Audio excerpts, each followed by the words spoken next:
आपल्याबरोबर अशोक खांडेजी देखील जोडले गेलेले आहेत. त्यांनी देखील ते लेखक आहेत, अभिनेते आहेत, गायक देखील आहेत. अनेक क्षेत्रात त्यांनी आपलं पाय रुजवलेले आहेत. त्यांच्या देखील आशाताईंबरोबरच्या अनेक आठवणी आहेत. अशोकजी, आज आपल्यात आशाताई नाही आहेत, पण त्यांच्याबरोबर घालवलेले क्षण आपल्याबरोबर नेहमीच असणार आहेत. काय मी पहिल्यांदा त्यांच्यासमोर अचानकपणे उभा ठाकलो. म्हणजे आशा भोसलेंना आम्ही ओळखणं आणि त्यांच्याबरोबर गायला संधी मिळणं. महेश कोठारेंनी त्यांच्या सिनेमासाठी मला गायला बोलवलं. मला माहित नाही कोणाबरोबर गायचंय आणि स्टुडिओत बघतो तर मला आशाबाईंबरोबर गायचं होतं. माझे पायच थरथरायला लागले. पण आशाबाईंनी त्यावेळेला मला सांगितलं की तुझा माईक हा फक्त तुझा सोबती आहे, तुझ्या बाजूला कोण उभा आहे याचा तू कधी विचार करू नकोस. हा फार मोठा विचार एक गायकासाठी दिला त्यांनी. खरंच. आणि गाणं कसं लिहून घ्यावं स्टुडिओत, त्याच्यावरती कसं मार्किंग करावं हे त्यांनी म्हणजे ती प्रत अजून माझ्याकडे आहे त्यांच्या हस्ताक्षरात. आणि त्यांना आंबे आवडायचे त्यामुळे मी त्यांना आंबे द्यायचो. त्याच्यानंतर मी एक गाणं कंपोज केलं संगीत दिग्दर्शक म्हणून. ते आशाबाईंनी गावं असं आम्ही ठरवलं. आप्पा वडावकर त्याचे संगीत संयोजक होते. आम्ही स्टुडिओमध्ये आशाबाईंना वेळ दिली 11 वाजताची. 11 वाजले, 12 वाजले, 1 वाजला तरी काय आशाबाई येईनात. म्हणून मग आप्पा म्हणाला तू फोन कर. मी फोन केला तर त्या म्हणाले मी निघते अर्ध्या तासात. अरे काय आहे, कलावतीचा मी थोडा रियाज करत होते. मी कपाळावर हात मारून घेतलं. म्हटलं हे गाणं कलावतीमध्ये आहे की मालकवंस मध्ये आहे याचा विचार करून मी ते केलं नव्हतं. मी ते गाणं जे केलं आणि त्या माझ्या सारख्या एका छोट्या संगीतकारा म्हणजे क्वचित संगीतकारासाठी ते गाणं त्यांना ज्यावेळी स्क्रॅच आधी पाठवलं त्याचा कलावतीमध्ये तो रियाज करून त्या गायला आल्या. फार मोठी प्रेरणा आहे. एखादा म्हणजे काल आशाबाई म्हणजे एखादा तरुण वयात माणूस जातो ना त्यावेळेला कसं होतं की अरे हा काल आमच्याबरोबर फिरत होता, काल नाचत होता, बागडत होता आणि आज अचानक कसं काय गेला. वयाच्या 92व्या वर्षी सुद्धा आशाबाई अचानक गेल्याचा सगळ्याच म्हणजे मला असं वाटतं सगळ्या रसिकांना किंवा सगळ्यांना ते माझं म्हणणं पटेल की काल रंगमंचावरती नाचून गाणं म्हणणाऱ्या आशाताई अचानक गेल्या असं मला वाटतं. म्हणजे मला आठवतंय की वीणा देव आणि त्यांचं फार मोठं सख्य आहे. त्यावेळेला वीणा देवांच्या 75 निमित्त त्या आमच्या बरोबर होत्या. त्यावेळेला त्यांचं जे काय वागणं बोलणं इतकं सुंदर होतं की आणि मिस्किल नकला करण्यामुळे मला म्हणजे आता रसिकांना बऱ्याचशा गोष्टी माहिती आहेत परंतु ज्यावेळेला अशा पर्सनल भेटी व्हायच्या त्यावेळी त्यांच्या एखाद्या गोष्टीची नकला करणं आणि एखाद्या गोष्टीतून व्यंग काढणं म्हणजे आशाबाई जर गायिका झाल्या नसत्या तर कदाचित त्या फार मोठ्या व्यंगचित्रकार झाल्या असत्या. इतकं त्यांचं ते सगळं एखाद्या पर्सनॅलिटी मधलं कसं व्यंग काढायचं आणि आंबे आवडले तर आवडले सांगायचे आणि जर आंबे मी आशाजींच्या खूप आठवणी आहेत अशोकजी. कारण आशाजी आज आपल्यात नाहीत पण त्या आपल्याला खूप काही देऊन गेल्या आहेत. तुम्ही आज तुमच्या भावना आमच्यापाशी मांडल्या त्यासाठी खरंच खूप धन्यवाद. आपण थेट जाऊयात, मुख्यमंत्री बोलतायत. पण मला असं वाटतं की आज संगीताकरता आजचा दिवस हा अत्यंत दुःखद है. बहु हिंदी में क्या कहेंगे आशा भोसले हमारे बीच में क्या यादें हैं आप? ये पूरे भारत के लिए और विश्व के संगीत प्रेमियों के लिए बहुत ही दुख की बेला है. सबसे वर्सेटाइल आर्टिस्ट के रूप में जिनको जाना गया ऐसी आशाताई भोसले, इनका दुखद निधन हुआ है. भारत के इतिहास में उन्होंने जो संगीत की सेवा की है, मंगेशकर परिवार ने जो संगीत की सेवा की है, लता दीदी के रूप में पहला सितारा, पहला तारा लुप्त होते हमने देखा और आज संगीत का दूसरा तारा भी लुप्त हुआ है. ये हम सबको इसका बहुत दुख है.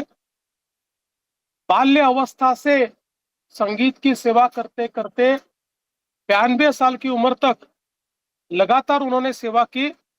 अपने 90वें जन्मदिन पर 3 घंटे कॉन्सर्ट करने वाली ये दुनिया की एकमेव गायिका है और आखिरी दम तक संगीत की सेवा उन्होंने की। हम सभी लोग जानते हैं कि शास्त्रीय संगीत से लेकर पॉप रॉक सभी प्रकार की संगीत उन्होंने हम लोगों को दिया, सभी प्रकार के गीत उन्होंने गाए। विशेषतः आर.डी. बर्मन जी और उन्होंने संगीत को एक अलग जोन में पहुंचाने का काम किया और ऐसी कोई भाषा नहीं है भारत की जिसमें उन्होंने गाने न गाए हो।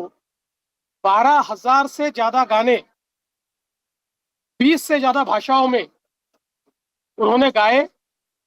इस प्रकार की एक गायिका कि जिनके सुरों में परमेश्वर बसते थे, उनका चला जाना ये भारत के लिए, हम सभी के लिए बहुत बड़ी हानि है। उनके परिवार के दुख में हम सब लोग सम्मिलित हैं।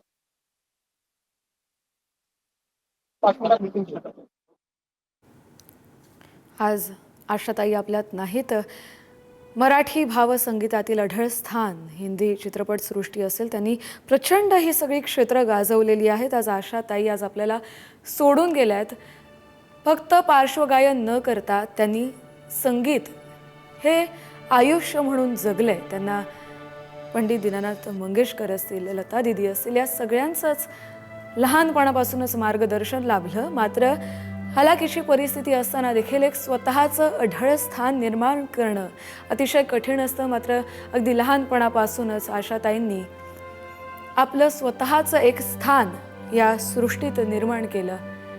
आज तुम्ही कुठलाही जॉनर सांगा, मग तो शास्त्रीय असू दे, भावगीत असू दे, वेस्टर्न असू दे किंवा इतर कुठलंही जॉनर असेल, त्यात आशाताईंनी न गायलेलं गाणं आज तुम्हाला मिळणार नाही. आशाताईंनी प्रत्येक ठिकाणी आपला उत्साह, आपली गाण्याची शिस्त दाखवून दिली. जसं आता मुख्यमंत्र्यांनी म्हटलं की त्यांचा नुकताच 90वा वाढदिवस साजरा केला आणि यावेळी त्यांनी चक्क 3 तास परफॉर्मसुद्धा केलं. हीच गायनावरची त्यांची श्रद्धा होती असं म्हणायला हरकत नाही. कारण वयाच्या 93व्या वर्षेपर्यंत त्यांनी फक्त संगीतालाच आपलं जीवन मानलं. आशाताई आज आपल्यात नाही आहेत. त्यांचा परिचय आपण पाहूया. 1940च्या दशकात बालगायिका म्हणून त्यांनी सुरुवात केली आहे. अगदी लहान वयापासूनच त्यांनी गाण्याला सुरुवात केली. त्यांचं पहिलं गाणं हे मराठीत होतं. हिंदी, मराठी यासह तब्बल 20 भाषांमध्ये हजारो गाणी त्यांनी गायली आहेत.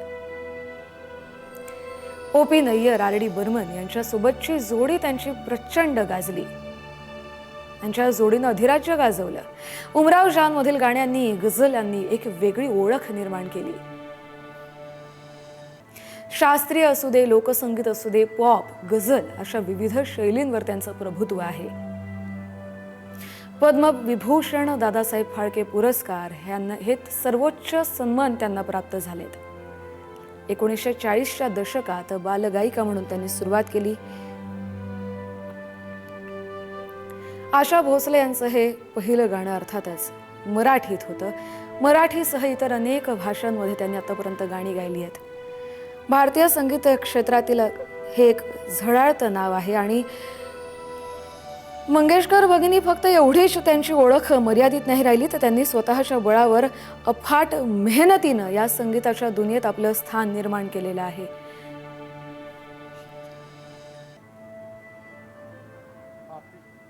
आनंद होता. नुकताच 2-3 महिन्यापूर्वीच त्यांची माझी विस्तृत भेट पण झाली होती. थकल्या होत्या. ते खऱ्या अर्थाने आपल्या या पूर्ण संगीताच्या क्षेत्रामध्ये लता दीदींनी ज्याप्रमाणे आपलं नाव जगात पोहोचवलं, तेवढंच आशा त्यांनी देखील जगामध्ये त्यांच्या गायनाच्या, विशेषतः ज्या गाण्यांमुळे भारतीय संगीताला त्यांनी जगात पोहोचवलं.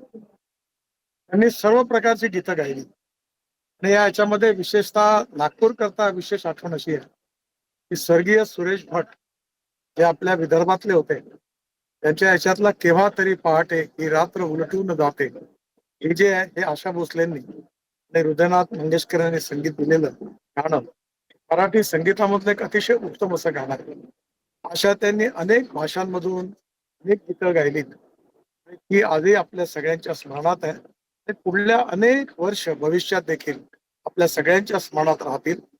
आशाताईंचा माझा अतिशय जवळचा परिचय होता.